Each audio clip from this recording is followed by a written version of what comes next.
Hey everyone, and welcome to this explainer.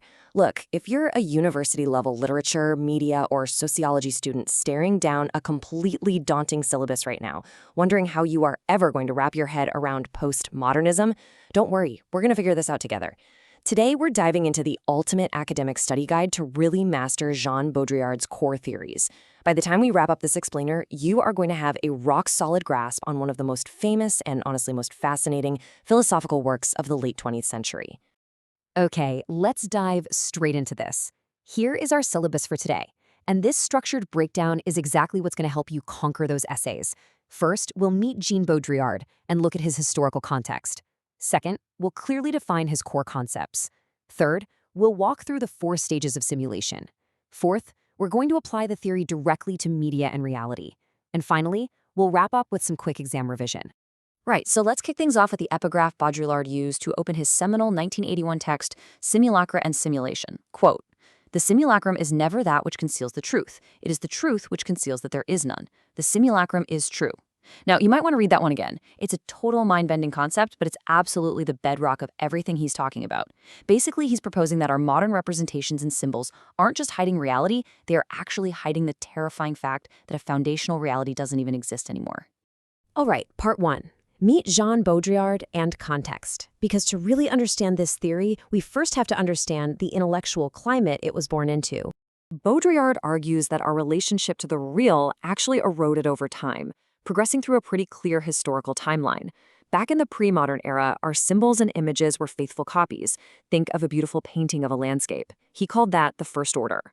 But then we hit the Industrial Revolution, the second order, where mass production and mechanization allowed us to create endless copies that kind of began to distort original reality. And finally, we arrive at the late 20th century, the third order. This is the era of pure simulation. This is the postmodern condition, where our representations have lost all connection to reality and they just exist entirely on their own. So, Baudrillard was a French sociologist and cultural theorist writing this for a highly skeptical, really fragmented postmodern society in 1981. You have to imagine the intellectual vibe back then. Following the absolute trauma of World War II and then living under the constant, looming threat of total destruction during the Cold War, there was just this profound disillusionment. People were rejecting these big, universal, absolute truths and grand narratives. And as literature students, you already know this is exactly the moment when text became highly fragmented, meanings became completely fluid, and the whole idea of one single objective truth was totally dismantled. Moving on to part 2, core concepts defined. You might want to get your pens ready here because we're about to clearly map out the 3 most important vocabulary words you will need for your exams. First up, simulation. Simply put, simulation is the active process of imitating reality. It's an action, a process, by which reality is replaced by representations that are just completely disconnected from it. Think about a fire drill, or maybe a driving simulator. You're sitting there behind a plastic wheel, looking at a digital screen, pressing a pedal. You are engaging in an environment that is entirely simulated to imitate the real world. That ongoing, active process of imitation, that's simulation. Okay, term number 2, simulacra, or the singular simulacrum. So if simulation is the process, the simulacrum is the resulting product or condition. It's the actual thing itself. These are copies of things that either never even had an original or they no longer have an original. It's like a wax statue of a celebrity that's been totally airbrushed or a highly edited photo you see online. It's a fake version of something real, or just a copy of something that only exists as a copy. And term number 3, hyperreality. This is the big one, the ultimate consequence of those first 2 concepts. Hyperreality is a state where the boundary between reality and simulation just completely vanishes. Poof, gone. In a hyperreal world, the simulations are treated as though they are actually more real, more engaging, and more significant than reality itself. The fake literally becomes the standard by which we measure the real. And this brilliantly illustrates the whole thing. Baudrillard actually opens his book with a famous fable by Jorge Luis Borges. In the story, a great empire decides to create a map so incredibly detailed and precise that it exactly covers the entire physical territory of the empire, mile for mile. But over time, the empire declines. The actual physical territory literally rots away into nothing, leaving only the giant map behind. Baudrillard says that today, the map precedes the territory. Our simulated map generates our reality now, and it's the actual real world that's left rotting away in what he calls the desert of the real. All right, let's look at part 3, the 4 stages of simulation. Baudrillard actually breaks down this evolution of the simulacrum into 4 progressive orders. Now, these are the 4 crucial steps of reality's breakdown that you absolutely need to memorize. First, you have the sacramental order, where the image is just a faithful reflection of reality. Second is the order of malfeasance, where the image masks and perverts a basic reality. Third is the order of sorcery, where the image pretends to be real, but it actually masks the complete absence of reality. And finally, stage 4 is pure simulation, where the image bears zero relation to any reality whatsoever.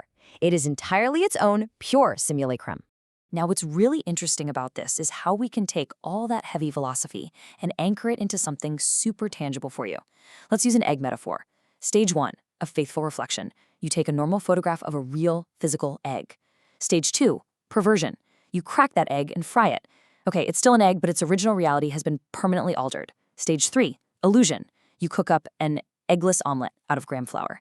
There's absolutely no real egg in it, but it pretends to be an egg, right? It masks the absence of reality. Then we hit stage 4, pure simulation, a plastic egg manufactured in a factory. It looks entirely real. You might even accidentally try to buy it at the market, but it has zero connection to nature. It is a simulacrum. So let's transition into part 4. This is where we apply the theory to media and reality, and I'll show you exactly how these concepts manifest in modern culture. So, Baudrillard's most famous example by far is Disneyland. He argues that Disneyland is not just a fun theme park. It's set up as the imaginary, a place full of pirates and fairy tales and magic. But it is actually a deterrence machine. It's set up to conceal a terrifying truth, that the real America outside the park, the boring parking lots, the supermarkets, the actual city of Los Angeles, is actually a third-order hyperreal simulation itself. We are basically told Disneyland is fake just so that we continue to believe that the world outside of it is real. And honestly, we see this constantly in our own digital lives, right? Reality TV and social media are just perfect examples. Shows like The Loud Family back in the 70s or Big Boss today claim to present unfiltered reality. But come on, the mere presence of cameras, the heavy editing, the financial incentives, it all makes it a highly scripted, totally simulated environment. And the exact same goes for Instagram, which curates this flawless, hyper-real aesthetic. The real danger here is that audiences just accept these fake, simulated realities as way more engaging, more dramatic, and ultimately more significant than their actual daily lives. Advertising is another absolutely massive engine of the hyperreal. Just picture a fruit juice box you'd see at the supermarket. The packaging is covered in exaggerated nutritional claims, little animated dancing vitamins, and impossibly perfect, shiny fruit. The simulated product on the box looks far superior and far healthier than the actual natural sugary liquid inside. Advertisers are manipulating the masses by selling them a simulacrum of health and happiness. Consumers are literally purchasing the simulation because the sign has completely murdered the original reality. And that brings us to part 5, quick exam revision. Huge congrats on making it through the dense theory, by the way. Let's get you ready for that exam. So the crucial point here is that you need to be able to recall these instantly. I literally encourage you to pause the explainer right now and screenshot this table for your notes. If you can confidently explain that simulation is the process, simulacra is the product without an original, hyperreality is the state where the fake is accepted as real, and you can rattle off the 4 stages, you are going to absolutely crush your exams. And remember, using these specific examples we talked about, like the plastic egg or Disneyland, is exactly what will show your professors you truly grasp the material. I want to leave you with one final thought as you close your notebooks today. As literature students, you spend all your time studying texts, narratives, and symbols. But if we are actually living in a hyperreality that is constructed entirely of symbols, simulations, and screens, are you consuming reality, or is a simulated reality consuming you? Thank you so much for learning with me today. Good luck on those exams, and I'll leave you to ponder the true nature of your own existence. Catch you next time.